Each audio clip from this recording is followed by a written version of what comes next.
ನಮ್ಮ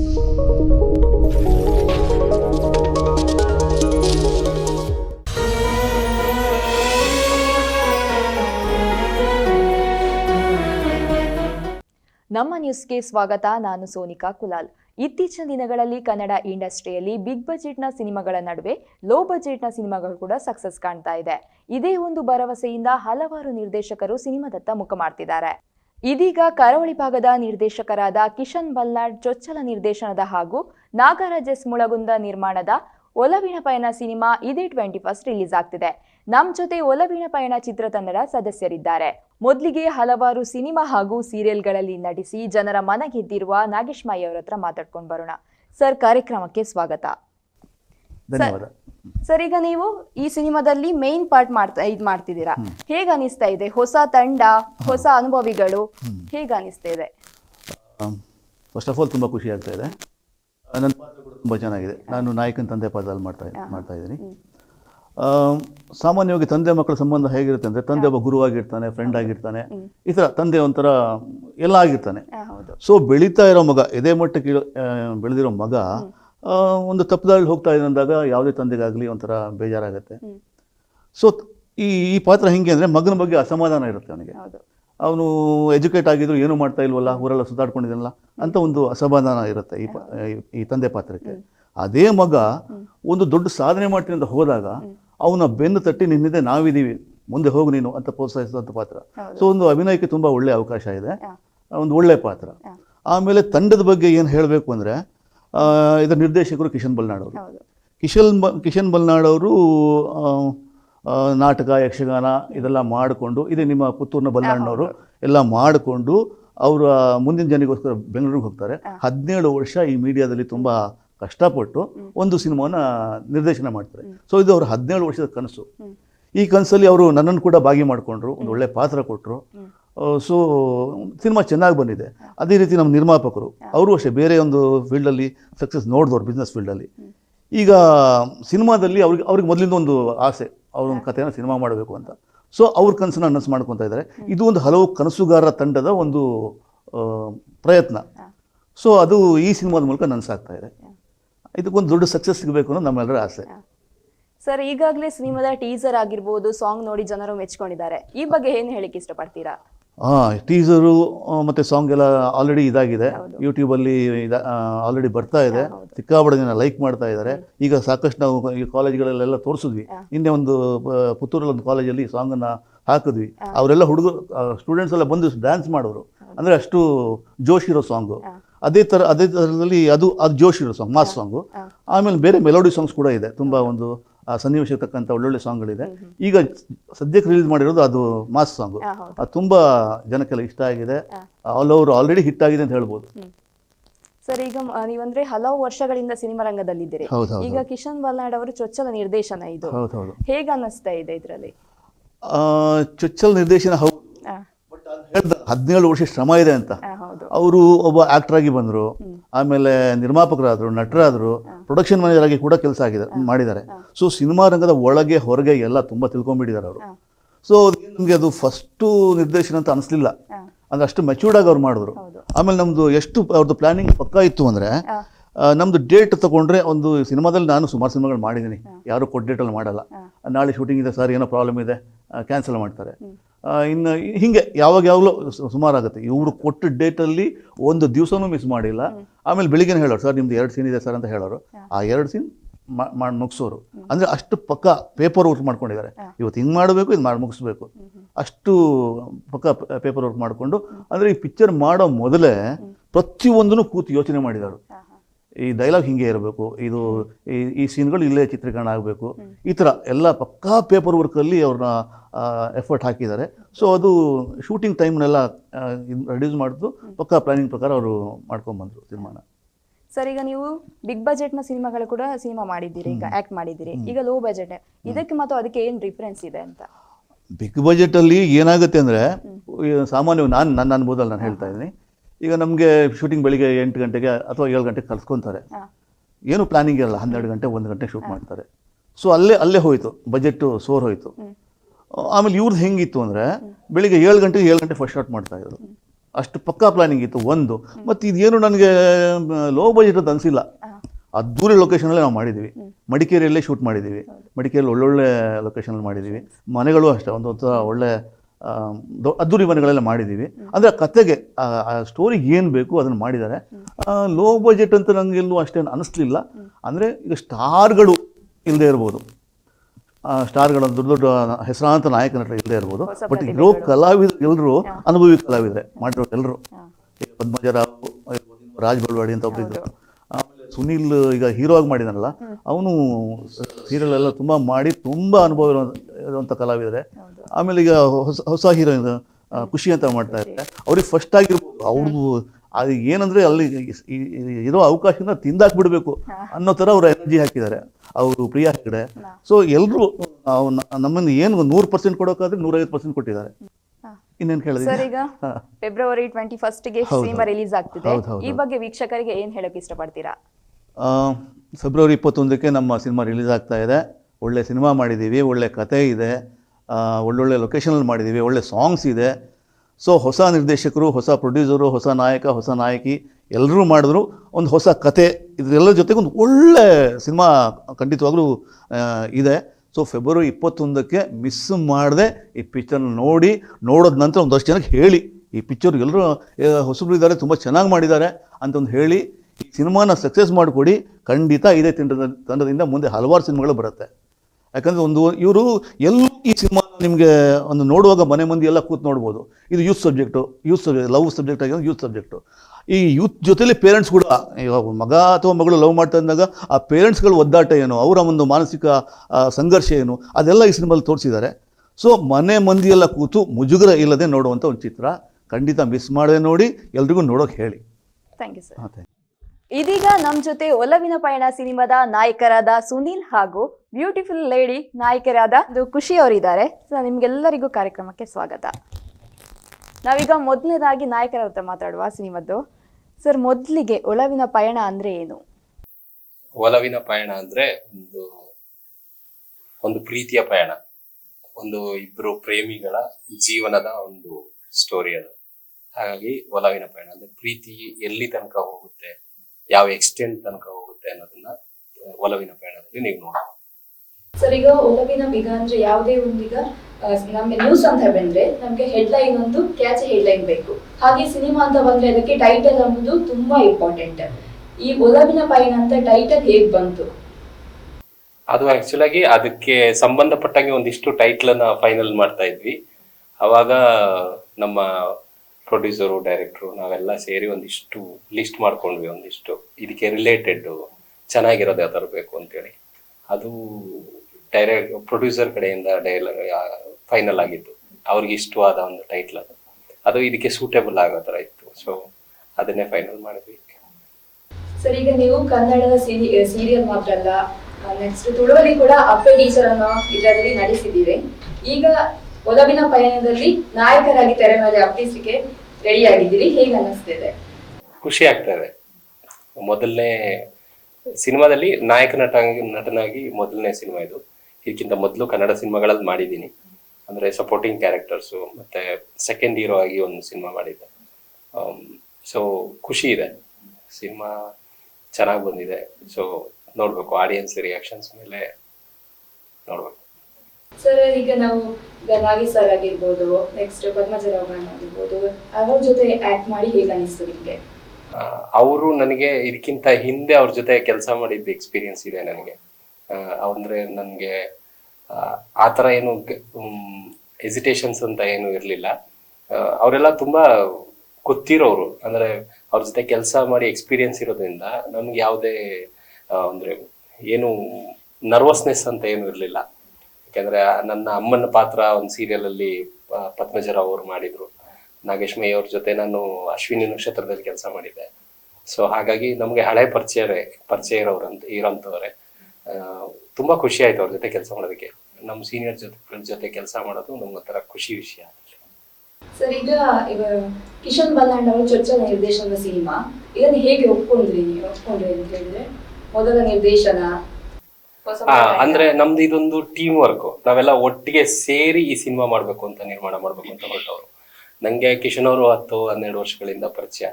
ನಾವು ಸೀರಿಯಲ್ ಅಲ್ಲಿ ಕೆಲಸ ಮಾಡುವಾಗ್ಲೇನೆ ಕಿಶನ್ ಅವರು ನನಗೆ ಗೊತ್ತು. ಸೊ ಪ್ರೊಡ್ಯೂಸರ್ ಸಿನಿಮಾ ಮಾಡಬೇಕು ಅಂತಂದಾಗ ನಾನು, ಕಿಶನ್, ಪ್ರೊಡ್ಯೂಸರ್ ಎಲ್ಲ ಕೂತ್ಕೊಂಡು ಫೈನಲ್ ಮಾಡಿ ಕಥೆಯಿಂದ ಹಿಡಿದು ಎಲ್ಲವನ್ನು ನಾವೇ ಕೂತ್ಕೊಂಡು ಮಾಡಿದಂತಂದ್ರೆ ಫುಲ್ ಟೀಮು, ನಾವು ಟೀಮ್ ಆಗಿ ವರ್ಕ್ ಮಾಡಿದ್ದು. ಇಲ್ಲಿ ಇಂಡಿವಿಜುವಲ್ ಅಂತ ಅವರು ಸರ್ಚ್ ಮಾಡಿದ್ದಲ್ಲ, ನಾನು ಆಲ್ರೆಡಿ ಮೊದಲೇ ಇದ್ದೆ ಸೀನಲ್ಲಿ. ಸರ್ ನಾನೀಗ ಬೇರೆ ಕೇಳಿದೆ, ಈಗ ಅಂದ್ರೆ ಕಿಶನ್ ಬಲ್ನಾಡ್ ಅವರು ಸಿನಿಮಾ ಮಾಡ್ತಾರಂತ ಹೋಗುವಾಗ ನೀವು ಬೇಡ ಅಂತ ಮೊದಲು ಹೇಳ್ತೀರಂತೆ, ಅಂದ್ರೆ ಪ್ರೊಡ್ಯೂಸರ್ ಹೌದು. ಅಂದ್ರೆ ಪ್ರೊಡ್ಯೂಸರ್ ಫಸ್ಟ್ ಸಿನಿಮಾ ಮಾಡುವಾಗ ಅವರು ಸ್ವಲ್ಪ ಪ್ಯಾಷನೇಟ್ ಇರೋಂತ ಪ್ರೊಡ್ಯೂಸರ್. ಸಿನಿಮಾ ನೋಡಿ ಗೊತ್ತವ್ರಿಗೆ, ಮಾಡಿ ಗೊತ್ತಿಲ್ಲ. ಸೊ ಸಿನಿಮಾನ ಒಳಗಡೆ ನಾವು ಕೆಲಸ ಮಾಡಿ ಎಕ್ಸ್ಪೀರಿಯನ್ಸ್ ಇರೋದ್ರಿಂದ ಅದರಲ್ಲಿ ಬರೋ ಕೆಲವು ಸಿಚುವೇಶನ್ಸ್ ನಮಗ್ ಮಾತ್ರ ಗೊತ್ತಿದೆ.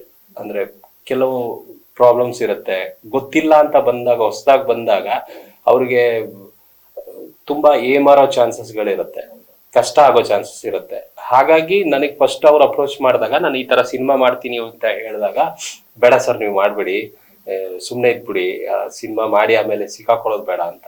ಅಂದ್ರೆ ತುಂಬಾ ಜನ ಪ್ರೊಡ್ಯೂಸರ್ಸ್ನ ನಾನು ನೋಡಿದೀನಿ, ಅವ್ರಿಗೆ ಏನೂ ಗೊತ್ತಿರಲ್ಲ, ಬೇರೆ ಯಾವ್ದೋ ಬಿಸ್ನೆಸ್ ಅಲ್ಲಿ ಇರ್ತಾರೆ, ಬಂದ ನಂತರ ಇಲ್ಲಿ ದಾರಿ ತಪ್ಪಿಸೋರು ಕೆಲವರು ಸಿಗಾಕೋಗ್ಬಿಡ್ತಾರೆ. ಎಲ್ರಿಗೂ ಹೇಳ್ತಾ ಇಲ್ಲ ನಾನು, ಕೆಲವೊಂದು ಸಿಚುವೇಶನ್ ಅಲ್ಲಿ ದಾರಿ ತಪ್ಪಿಬಿಡ್ತಾರೆ ಅವರು. ಈಗ ಅವರು ಒಬ್ಬ ನಿರ್ದೇಶಕ ಆಗಿ ಒಂದು ಯಾರಾದ್ರೂ ಅಪ್ರೋಚ್ ಮಾಡಿರ್ತಾರೆ, ನಾವೊಂದು ಇಷ್ಟು ಲಕ್ಷದಲ್ಲಿ ಮುಗಿಸ್ತೀವಿ ಅಂತ, ಇದು ಕೋಟಿ ದಾಟಿದ್ದಿದೆ, ಅದು ಕೆಲವು ಕೋಟಿಗಳು ದಾಟಿದ್ದಿದೆ. ಸೊ ಪ್ರೊಡ್ಯೂಸರ್ಗೆ ಏನಾಗ್ಬಿಡುತ್ತೆ, ಅವರು ಬೇರೆ ಕಡೆಯಿಂದೆಲ್ಲ ಸಾಲ ಎಲ್ಲ ತಂದು ಹಾಕಿ ಕೊನೆಗೆ ಎಷ್ಟೋ ಸಿನಿಮಾಗಳು ರಿಲೀಸು ಆಗೋದೇ ಇಲ್ಲ ಕೆಲವೊಂದ್ಸಲ. ಈ ತರ ಸಮಸ್ಯೆಗಳಾಗತ್ತೆ. ಹಾಗಾಗಿ ಅವ್ರು ಕಷ್ಟಪಟ್ಟಿದ್ದನ್ನ ನಾನು ನೋಡಿದೀನಿ. ಯಾಕೆಂದ್ರೆ ಅವರು ವೇಯಿಂಗ್ ಸ್ಕೇಲ್ ಬಿಸ್ನೆಸ್ ಮಾಡೋದು, ತುಂಬಾ ವರ್ಷಗಳಿಂದ ಕಷ್ಟಪಟ್ಟು ದುಡ್ದಿದ್ದಾರೆ. ಸೊ ಎಲ್ಲೋ ಒಂದ್ ಕಡೆ ನನಗೆ ಅದು, ಯಾಕೆಂದ್ರೆ ಅವ್ರ ಜೊತೆ ನಾನು ವರ್ಕ್ ಮಾಡಿದ್ದೀನಿ. ಅವ್ರ ಕಂಪ್ನಿಯಲ್ಲಿ ನಾನು ಇಂಡಸ್ಟ್ರಿ ಹೊಸದಾಗಿ ಬಂದಾಗ ಪಾರ್ಟ್ ಟೈಮ್ ಕೆಲಸ ಮಾಡ್ತಿದ್ದೆ. ಸೊ ಹಾಗಾಗಿ ಅವ್ರದ್ದು ಕಷ್ಟ, ಸ್ಟ್ರಗಲ್ ಬಗ್ಗೆ ಗೊತ್ತಿತ್ತು. ಹಾಗಾಗಿ ನಾನು ಅವ್ರಿಗೆ ಅವೇರ್ ಮಾಡಿದ್ದೆ, ಬೇಡ ಸರ್ ಸ್ವಲ್ಪ ಯೋಚನೆ ಮಾಡಿ ಸಿನಿಮಾ ಮಾಡೋದ್ರ ಬಗ್ಗೆ, ಯಾಕಂದ್ರೆ ನೀವು ತಿಳ್ಕೊಂಡು ಮಾಡಿ ಅಂತ ಹೇಳಿದ್ದೆ. ನೀವು ಸಿನಿಮಾ ಇಂಡಸ್ಟ್ರಿಗೆ ಬಂದ ನಂತರ ತಿಳ್ಕೊಂಡು ಕೆಲಸ ಹೇಗೆ ನಡೆಯುತ್ತಿಲ್ಲಿ, ಯಾವ ತರ ಪ್ರೊಸೀಜರ್ ಇದೆ ಎಲ್ಲ ನೋಡ್ಕೊಂಡು ಮಾಡಿ ಅಂತ. ಕೊನೆಗೆ ಅವರು ಇಲ್ಲ ನಾನು ಮಾಡೇ ಮಾಡ್ತೀನಿ, ಅಂದ್ರೆ ಮಾಡ್ಲೇಬೇಕು, ನನಗೆ ಅದೊಂದು ಆಸೆ ಇದೆ. ಅಂದ್ರೆ ಅಲ್ಲಿ ತನಕ ಅವ್ರು ಯಾವತ್ತೂ ಸಿನಿಮಾ ಮಾಡ್ತೀನಿ ಅಂತ ಹೇಳಿದವ್ರಲ್ಲ, ನನಗೆ ಇದೊಂದು ಆಸೆ ಇತ್ತು, ಹಾಗಾಗಿ ನಾನು ಮಾಡ್ತೀನಿ ಅಂತಂದೆ. ಅದಕ್ಕೆ ನಾವು ಸಪೋರ್ಟಿಂಗ್ ನಿಂತ್ವಿ ಅಷ್ಟೇ. ನಿಮ್ಮನ್ನೇ ಹೀರೋ ಆಗಿ ಆಯ್ಕೆ ಮಾಡ್ಲಿಕ್ಕೆ ಏನ್ ಕಾರಣ? ಅದು ಅವ್ರ ಖುಷಿ ಅದು. ಅಂದ್ರೆ ಸಿನಿಮಾ ಫಸ್ಟು ನಾನು ಟೀಮ್ ಒಳಗಡೆ ಬಂದೆ, ಅವ್ರು ಮಾಡ್ಬೇಕು ಅಂತಂದಾಗ. ಆಮೇಲೆ ಕಿಶನ್ ಅಣ್ಣ ನಂಗೆ ಅಣ್ಣಂತರ, ಅಂದ್ರೆ ತುಂಬಾ ವರ್ಷಗಳ ಪರಿಚಯ. ಹಾಗಾಗಿ ಅವ್ರನ್ನ ನಿರ್ದೇಶನ ಮಾಡಿ ಅಂತ ಹೇಳ್ಬಿಟ್ಟು ನಾನು ಅಪ್ರೋಚ್ ಮಾಡಿದ್ದೆ. ಅಲ್ಲೊಂದು ಎಮೋಷನಲ್ ಬ್ಯಾಂಡೇಜು ಇದೆ. ಆಮೇಲೆ ಅವ್ರದ್ದು ಪಾಯಿಂಟ್ ಆಫ್ ವ್ಯೂ ಅಲ್ಲಿ ಓಕೆ ಇವ್ನು ಸೂಟೇಬಲ್ ಅಂತ, ಅಂದ್ರೆ ಇವನ್ಗೆ ಎಕ್ಸ್ಪೀರಿಯನ್ಸ್ ಇದೆ, ಇವನ್ ಮಾಡಬಲ್ಲ ಅನ್ನೋ ಒಂದು ನಂಬಿಕೆ ಅವ್ರಿಗಿತ್ತು. ಹಾಗಾಗಿ ಅವರು ಅಪ್ರೋಚ್ ಮಾಡಿದ್ರು ನನಗೆ, ನೀನೇ ಮಾಡು, ನಾವು ಬೇರೆ ಆಪ್ಷನ್ಸ್ಗೆ ಹೋಗಲ್ಲ ಅಂತ. ನಾನು ಹಿಂದೆ ಸರ್ದಿದ್ದು ಹೌದು, ನಾನು ಮಾಡೋದಿಲ್ಲ. ನನಗೇನಾಗಬೇಕಿತ್ತು ಅಂದರೆ ಪ್ರೊಡ್ಯೂಸರ್ದು ಒಂದು ಒಳ್ಳೆ ಸಿನಿಮಾ ಆಗಬೇಕಾಗಿತ್ತು. ಕಿಶನ್ ಅಣ್ಣಂದೊಂದು ಒಳ್ಳೆ ನಿರ್ದೇಶನದಲ್ಲಿ ಒಂದು ಒಳ್ಳೆ ಸಿನಿಮಾ ಆಗಲಿ, ಸಿನಿಮಾ ಅಂತ ಹೊರಗಡೆ ಬರಲಿ, ಅದು ಯಾರನ್ನ ಹಾಕ್ಕೊಂಡ್ರು ಏನು ತೊಂದರೆ ಇಲ್ಲ ಅಂತ ನನ್ನ ಮನಸ್ಥಿತಿ ಇತ್ತು. ಕಡೆಗೆ ಅವರು ಇಲ್ಲ ನೀನೇ ಮಾಡು ಅಂತಂದ್ರು, ಒಪ್ಕೊಂಡೆ. ಈಗ ನಾವು ಖುಷಿ ಅವ್ರ ಹತ್ರ ಮಾತಾಡೋಣ. ಈಗ ನಾವೀಗ ಒಲವಿನ ಬಯಸಿನಲ್ಲಿ ನಾಯಕಿಯಾಗಿ ನೀವು ಆಕ್ಟ್ ಮಾಡ್ತಾ ಇದ್ದೀರಾ. ಈಗ ನಾವು ಯಾವುದೇ ಒಂದು ಸಿನಿಮಾ ಮಾಡೋದಾದ್ರೆ ನಮ್ಮ ಕೋ ಆಕ್ಟರ್ ಕೂಡ ಅಷ್ಟೇ ನಮಗೆ ಸಪೋರ್ಟಿವ್ ಆಗಿರ್ಬೇಕು. ಸಪೋರ್ಟ್ ಹೇಗಿತ್ತು ನಿಮ್ಮ ಕೋ ಆಕ್ಟರ್ಗಳಿದ್ದು? ಆಕ್ಚುಲಿ ಹೇಳ್ಬೇಕಂದ್ರೆ the set was like my family ತರ ಇತ್ತು. ಅಂದ್ರೆ ಪ್ರತಿಯೊಬ್ಬರ ಸಪೋರ್ಟ್ ಇತ್ತು, ಯಾರು ನನಗೆ ಸಪೋರ್ಟ್ ಮಾಡಿಲ್ಲ ಅಂತ ಇಲ್ಲ. Each and every one support ಹೋಗ್ತಾ. ಅಂದ್ರೆ ಇವಾಗ ನನಗೆ ಏನಾದ್ರೂ ಒಂದು ವಿಷಯ ಗೊತ್ತಿಲ್ಲ ಅಂದ್ರೆ ಅದನ್ನ ಹೇಳ್ಕೊಡೋದಾಗಿರ್ಬೋದು, ನನ್ನ ತಿತ್ಕೊಂಡು ಹೋಗೋದು ಎಲ್ಲಾನು ಹೇಳ್ಕೊಟ್ಟಿದ್ದಾರೆ. ಸೊ ಅವ್ರ ಜೊತೆ ಕೆಲಸ ಮಾಡಿ ಅವರಿಂದ ಕಲ್ತಿದ್ದು ತುಂಬಾ ಇದೆ. ಬಿಕಾಸ್ ನಾವು ಯಾವಾಗ್ಲೂ ಅನ್ಕೊಂತೀವಿ ಅಯ್ಯೋ ಹೊಸೊಬ್ರು ನಮ್ಗೆ ಆಲ್ರೆಡಿ ಗೊತ್ತಿರುತ್ತೆ ಅಂತ. ಬಟ್ ಸೀನಿಯರ್ಸ್ ಅಂತ ಬರುವಾಗ ಅವರಿಂದ ಕಲಿಯೋದು ತುಂಬಾ ಇರುತ್ತೆ. Not only like outside things, acting ವಿಷಯದಲ್ಲಿ ಇರುತ್ತೆ. ಅಂದ್ರೆ ನಾವು ಒಂದು ಇಷ್ಟೇ ಮಾಡಿದ್ರೆ ಸಾಕು ಅಂತ ಇರುತ್ತೆ. ಬಟ್ ಅವರ ಒಂದು ಎಫರ್ಟ್ಸ್ ಅವ್ರು ಏನ್ ಆಗ್ತಿರ್ತಾರೆ ಅದ್ ನೋಡು, ಇಲ್ಲ ಇವ್ರು ಎಷ್ಟು ರಿಯಾಕ್ಷನ್ ಕೊಡ್ತಿದ್ರೆ ನಾವ್ ಇದಕ್ಕಿಂತ ಒಂದಿದ್ದು ಮೇಲೆ ಹೋದ್ರೆ ಎಷ್ಟ್ ಚೆನ್ನಾಗಿರುತ್ತೆ ಅನ್ನೋ ಒಂದು ಇದು ಬರುತ್ತೆ. ಸೊ ಐ ಥಿಂಕ್ ಎಲ್ಲ ಸೀನಿಯರ್ ಆರ್ಟಿಸ್ಟ್ ನಾನು ಕಲಿಯೋದಿತ್ತು ಅಂಡ್ ಅವರು ನನಗೆ ಕಳ್ಸಿಕೊಟ್ಟಿದ್ದಾರೆ ಅಂತಾನೆ ಹೇಳ್ಬೋದು.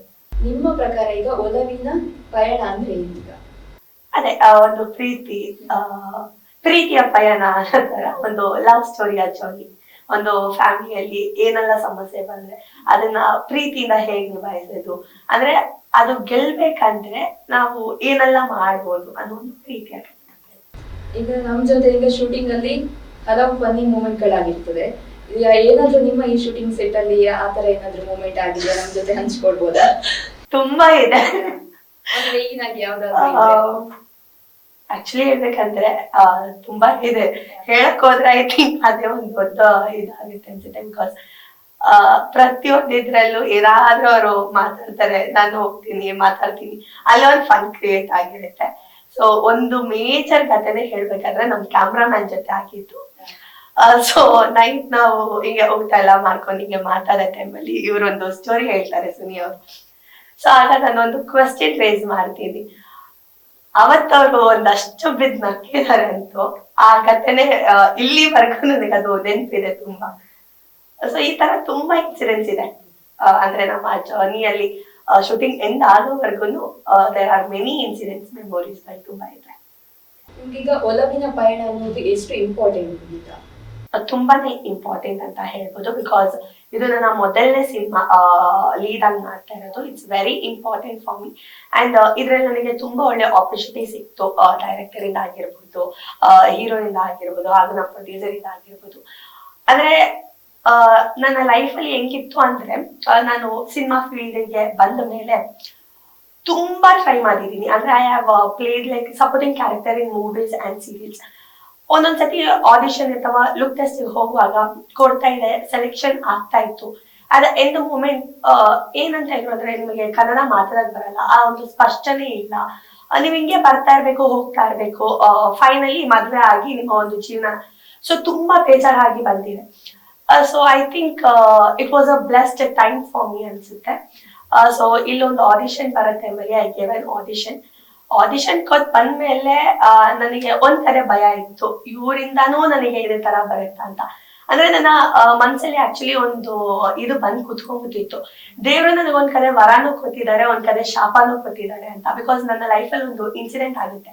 ಚಿಕ್ಕವಳಿರುವಾಗ ಮೆಟ್ಲು ಮೇಲಿಂದ ಬಿದ್ದು ನನ್ನ ನಾಯಿಗೆ ಇದು ಮಾಡ್ಕೊಂಡು ಸ್ಟಿಚಸ್ ಆಗಿದೆ. ಸೊ ಸ್ಪಷ್ಟನೆಯ ಒಂದು ಪ್ರಾಬ್ಲಮ್ ನನಗಿದೆ.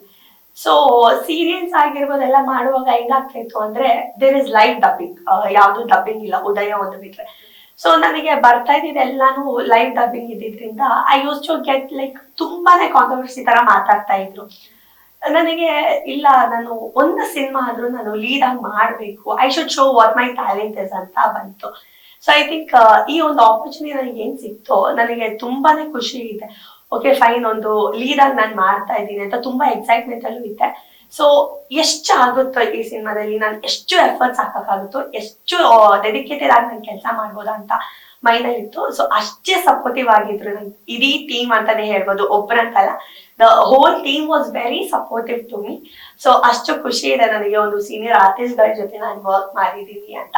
ಯಾಕಂದ್ರೆ ಇಲ್ಲಿರೋರು ಪ್ರತಿಯೊಬ್ರು ಎಕ್ಸ್ಪೀರಿಯನ್ಸ್ ಅಕಾರ್ಡಿಂಗ್ ಟು ಮೀ ನನ್ಕಿನ್ನ ಜಾಸ್ತಿ ಎಕ್ಸ್ಪೀರಿಯನ್ಸ್ ಇರೋರು. ಸೊ ಅವ್ರ ಜೊತೆ ಕೆಲಸ ಮಾಡಿ ಅವರಿಂದ ಕಲಿಯೋದು ತುಂಬಾ ಸಿಕ್ತು. So it was very important for me ಈ ಸಿನಿಮಾ. ಬಿಕಾಸ್ ಈ ಒಂದು ಸಿನಿಮಾ ನಾನು ಮಾಡಿದೀನಿ, ಇದನ್ನ ನೋಡಿ ಜನಗಳು ಯಾವ ತರ ನನ್ನನ್ನ ತಗೊಂಡು ಇನ್ನೊಂದಷ್ಟು ಆಪರ್ಚುನಿಟಿ ಸಿಗುತ್ತೆ ಅನ್ನೋ ಒಂದು ಇದೆ. ಇನ್ನು ಕೆಲವೇ ದಿನಗಳಲ್ಲಿ ಸಿನಿಮಾ ರಿಲೀಸ್ ಆಗ್ತಿದೆ, ಈ ಬಗ್ಗೆ ವೀಕ್ಷಕರಿಗೆ ಸೊ February 21st ನಮ್ ಸಿನಿಮಾ ರಿಲೀಸ್ ಆಗ್ತಾ ಇದೆ. ಒಂದು ಬ್ಯೂಟಿಫುಲ್ ಆಗಿರೋ ಕತೆ, ಒಂದು ಲವ್ ಇದೆ, ಒಂದು ಫ್ಯಾಮಿಲಿ ಓರಿಯೆಂಟೆಡ್ ಸಿನಿಮಾ ಅಂತ ಹೇಳ್ಬೋದು. ಇತ್ತೀಚೆಗೆ ಈ ಒಂದು ಜನರೇಷನ್ ಅಲ್ಲಿ ಆಗ್ತಾ ಇರುವಂತ ಕಥೆನೇ ಅಲ್ಲಿ ಒಂದು ಬ್ಯೂಟಿಫುಲ್ ಕಥೆನ ಮಾಡಿದೀವಿ. ಸೊ ಹೊಸ ಟೀಮು ಅಂತ ಏನೂ ಇಲ್ಲ, ತುಂಬಾ ಅಂದ್ರೆ ಯಾವ್ದಕ್ಕೂ ಕಾಂಪ್ರಮೈಸ್ ಆಗಿಲ್ಲ. ಕತೆಗೆ ಏನ್ ಬೇಕೋ ಎಲ್ಲೂ ಕಾಂಪ್ರಮೈಸ್ ಆಗದೆ ಒಂದು ಬ್ಯೂಟಿಫುಲ್ ಆಗಿರೋ ಕತೆ ಮಾಡಿದೀವಿ. ಸೊ ಎಲ್ರು ಬಂದು ನಮ್ಮ ಸಿನಿಮಾನ ನೋಡಿ ಹೊಸಬ್ರನ್ನ ಪ್ರೋತ್ಸಾಹಿಸಿ ನಿಮ್ಮ ಆಶೀರ್ವಾದ ನಮಗ್ ಬೇಕು ಅಂತ ಕೇಳ್ಕೊತೀನಿ. ಸೊ ಮಿಸ್ ಮಾಡದೆ February 21st ಸಿನಿಮಾ ನೋಡಿ ನಿಮ್ಮ ಫ್ರೆಂಡ್ಸ್ ಫ್ಯಾಮಿಲೀಸ್ ಎಲ್ಲಾರ್ಗು ಹೇಳಿ ಅವರು ಸಿನಿಮಾ ನೋಡಿ ನಮ್ಗೆ ಸಪೋರ್ಟ್ ಮಾಡಿ ಅಂತ ಕೇಳ್ಕೊಂತೇನೆ. Thank you. ಈ ಸಿನಿಮಾ ತಂಡದ ಸದಸ್ಯರ ಜೊತೆ ಇನ್ನಷ್ಟು ಮಾತಾಡೋಣ. ಅದಕ್ಕೂ ಮುಂಚೆ ಸ್ಮಾಲ್ ಬ್ರೇಕ್.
ಇದೀಗ ನಮ್ಮ ಜೊತೆ ಒಲವಿನ ಪಯಣ ಸಿನಿಮಾದ ನಿರ್ದೇಶಕರಾದ ಕಿಶನ್ ಬನ್ನಡ್ ಸರ್ ಹಾಗೂ ನಿರ್ಮಾಪಕರಾದ ನಾಗರಾಜ್ ಎಸ್ ಮುಳಗುಂದ ಸರ್ ಇದ್ದಾರೆ. ಸರ್, ಕಾರ್ಯಕ್ರಮಕ್ಕೆ ಸ್ವಾಗತ ನಿಮಗೆ.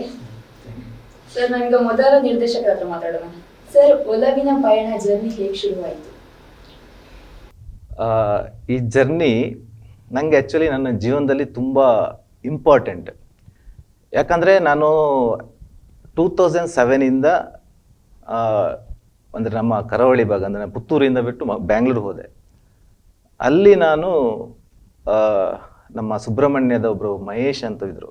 ಸೊ ಅವ್ರ ಹತ್ರ ಕೇಳಿದಾಗ ನಾನು ಇಂಡಸ್ಟ್ರಿಗೆ ಹೇಗೆ ಹೋಗ್ಬೋದು ಅಂತ ಕೇಳಿದಾಗ ಅವರು ಪುಟ್ಟಣ್ಣ ಕಣಗಲ್ ಅಂತ ಒಂದು ಇನ್ಸ್ಟಿಟ್ಯೂಟ್ ಇತ್ತು, ಅಲ್ಲಿ ಹೋಗಿ ಜಾಯ್ನ್ ಆಗಿ ಅದಾದಮೇಲೆ ನಿಮ್ಗೆ ಕೆಲವೊಂದು ಲಿಂಕ್ಗಳು ಸಿಗುತ್ತೆ, ಹಾಗೆ ಹೋಗ್ತಾ ಹೋಗಿ ಅಂತ ಹೇಳಿದರು. ಸೊ ಅಲ್ಲಿ ಅವರು ತುಂಬ ಸಜೆಷನ್ಗಳು ಕೊಟ್ಟರು. ಅವ್ರು ಆ್ಯಕ್ಚುಲಿ ಪುಟ್ಟಣ್ಣ ಕಣಗಲ್ ಇನ್ಸ್ಟಿಟ್ಯೂಟ್ನ ನಡೆಸ್ತಾ ಇದ್ದಿದ್ದು ಚಂದ್ರ ಸಾಳ್ವ ಅಂತ, ಅವರು ಕೂಡ ನಮ್ಮ ಊರವರೇ. ಸೊ ಅವರಿಂದಾಗಿ ನನಗೆ ಮಹಾಯಾನ ಅಂತ ಒಂದು ಕಸ್ತೂರಿಯಲ್ಲಿ ಬರ್ತಿರೋ ಚಾನಲಲ್ಲಿ ಸಹಾಯಕ ನಿರ್ದೇಶಕನಾಗಿ ಒಂದು ಅವಕಾಶ ಸಿಕ್ತು. ಅಲ್ಲಿಂದ ನನ್ನ ಜರ್ನಿ ಶುರುವಾಯಿತು. ಈ 16 ವರ್ಷ ಅಂದರೆ ಇವಾಗ ಸಿನಿಮಾ ಶುರು ಮಾಡಿ 1 ವರ್ಷ ಆಯಿತು.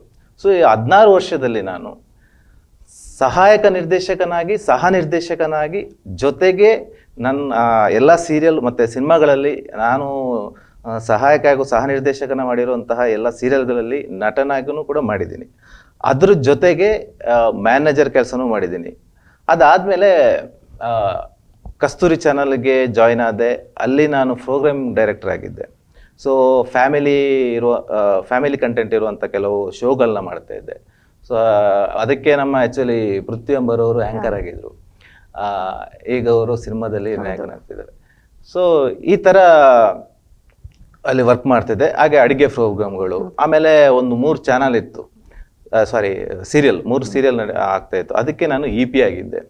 ಸೊ ಹಾಗೆ ಇದಕ್ಕೆ ನಮ್ಮ ನಾಗೇಶ್ಮಯ್ಯ ಕೂಡ ಸೀರಿಯಲಲ್ಲಿ ಆ್ಯಕ್ಟ್ ಮಾಡ್ತಾಯಿದ್ರು. ಸೊ ನಮ್ಮದು ನಾಗೇಶ್ಮಯ್ಯರ ಜೊತೆ ನಂಟು ತುಂಬ ವರ್ಷಗಳಿಂದ ಇತ್ತು. ಸೊ ಈ ಥರ ಆಗ್ತಾ ಇರಬೇಕಾದ್ರೆ ಕೊರೋನಾ ಟೈಮ್ ಎಲ್ಲ ಬಂತು. ಆ ಟೈಮಲ್ಲಿ ಆಯಿತು, ಏನು ನಮ್ಮ ಲೈಫು ಇಷ್ಟೇ ಅಂತ ನಾವು ಅಂದ್ಕೊಂಡಿದ್ವಿ. ಸೊ ನಮಗೆ ಊರವರಾಗಿರೋದ್ರಿಂದ ನಮಗೆ ಸ್ವಲ್ಪ ಜಾಗಗಳಿರುತ್ತೆ. ಸೊ ಅಲ್ಲಿ ರಬ್ಬರ್ ಗಿಡ ಎಲ್ಲ ಆಗಿತ್ತು. ಸೊ ಇದೇ ರೂಟ್ ಸೆಟ್ಟಿಗೆ ಹೋಗಿ ಟ್ಯಾಪಿಂಗ್ ಎಲ್ಲ ಕಲಿತೆ. ಇನ್ನೂ ಚಿತ್ರರಂಗ ನನ್ನ ಕೈ ಹಿಡಿಯಲ್ಲ ಅಂತ ಅಂದ್ಕೊಂಡು ಟ್ಯಾಪಿಂಗ್ ಎಲ್ಲ ಕಲಿತೆ. ಅಲ್ಲಿ ನನಗೆ ರೂಟ್ ಸೆಟ್ಟಲ್ಲಿ ಏನಾಯ್ತು ಅಂದರೆ, ಈ ಟ್ಯಾಪಿಂಗ್ ನಾವು ಕೃಷಿ ಚಟುವಟಿಕೆನ ಯಾವ ರೀತಿ ಮಾಡ್ತೀವಿ ಅಂತ ಕಳಿಸ್ಕೊಡೋದ್ರ ಜೊತೆಗೆ ನಮ್ಮನ್ನು ಮೋಟಿವೇಶನ್ ಮಾಡ್ತಾರೆ. ನೀನು ಲೈಫಲ್ಲಿ ಏನು ಅಚೀವ್ ಮಾಡಬೇಕು ಅಂತ ಹೋಗ್ತೀಯೋ ಅದನ್ನು ನೀನು ಯಾವತ್ತೂ ಕೈ ಬಿಡಬೇಡ. ಸಕ್ಸಸ್ ಅನ್ನೋದು ಬೇಗ ಸಿಗೋಕ್ಕೂ ಸಾಧ್ಯ ಇಲ್ಲ. ಕೆಲವರಿಗೆ ಬೇಗ ಸಿಗುತ್ತೆ, ಬಟ್ ಕೆಲವರಿಗೆ ಬೇಗ ಸಿಗಲ್ಲ. ಸೊ ನನ್ನದು ಅದೇ, ಬಟ್ ಸಿಗುತ್ತೆ, ಕಷ್ಟಪಟ್ಟರೆ ಖಂಡಿತ ಸಿಗುತ್ತೆ. ಅದು ಒಂದು ಸ್ವಲ್ಪ ನನಗೆ ಮೋಟಿವ್ ಆಯಿತು. ನೋಡೋಣ, ಇನ್ನೊಂದು ಸ್ವಲ್ಪ ಟ್ರೈ ಮಾಡೋಣ ಅಂತ ಅನ್ನಿಸ್ತು. ಸೊ ಕೊರೋನಾ ಎಲ್ಲ ಆದಮೇಲೆ ಮತ್ತೆ ಬ್ಯಾಂಗ್ಳೂರು ಹೋದ್ಮೇಲೆ ಮತ್ತೆ ಇದೆ ಸೇಮ್ ನಟನೆಗಳು. ಜಾಸ್ತಿ ಶಾಂತಪ್ಪಮ್ಮಲ್ಲೇ ಮಾಡ್ತಾ ಇದ್ದೆ. ಇಂಥ ಟೈಮಲ್ಲಿ ಇವರು ಆ್ಯಕ್ಚುಲಿ ನನಗೆ ತುಂಬ ಒಂದು 12 ವರ್ಷಗಳ ಹಿಂದೆ ಸುನಿಲ್ ಅವರು ಪರಿಚಯ ಆಗಿದ್ದು.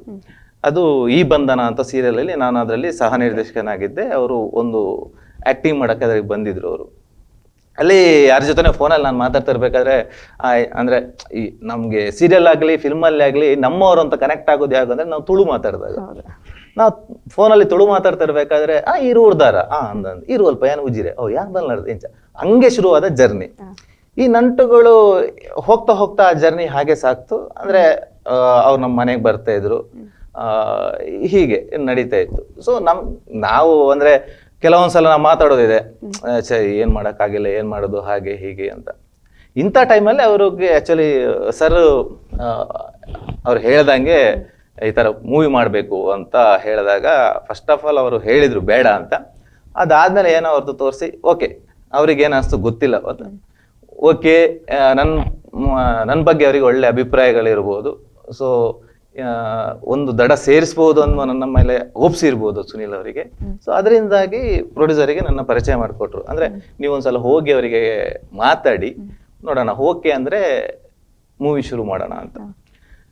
ಸರಿ ಆಯಿತು ಅಂತ ಹೇಳಿ ಸರಿಗೆ ಹತ್ರ ಹೋದೆ, ಮಾತಾಡಿದೆ, ಎಲ್ಲ ಆಯಿತು.